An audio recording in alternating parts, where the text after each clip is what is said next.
l'ambassadrice, les États africains sont préoccupés par la question de la finance, climat. Oui. Aujourd'hui, qu'est-ce qui est fait pour simplifier des procédures jugées complexes, notamment avec le Fonds vert climat? Oui.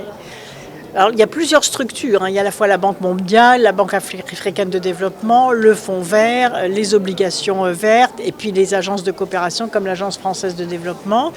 Et il y a un travail de coordination, bien évidemment. Il appartient aux pays africains de définir leur programme. Et il appartient ensuite aux différents financeurs de se coordonner entre eux pour éviter que chaque pays soit obligé de courir après telle ou telle institution pour essayer de cofinancer et que ça soit plus rapide.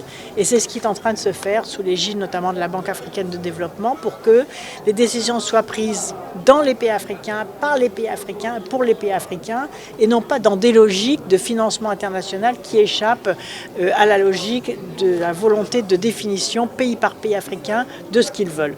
Et trop longtemps, pendant des années, il y a eu des décisions qui ont été prises dans les instances financières sans que ce soit débattu ou sans que ça soit décidé localement. Mais c'est chaque pays qui est capable de dire quels sont les besoins, quelles sont les attentes des populations, quelles sont les priorités, et non pas aux différents opérateurs ou aux compagnies internationales énergétiques ou aux fonds d'investissement qui vont là où c'est le plus rentable.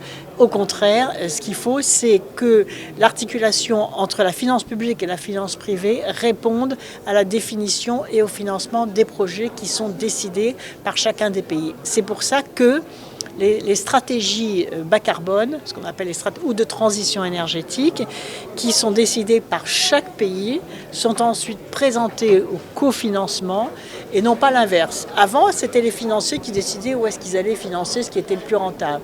Aujourd'hui, c'est le contraire, puisque l'accord de Paris sur le climat prévoit que chaque pays définit en autonomie et en souveraineté son programme de transition énergétique. Et ensuite, ce sont les financeurs internationaux qui doivent venir sur les programmes nationaux. Et ça change tout.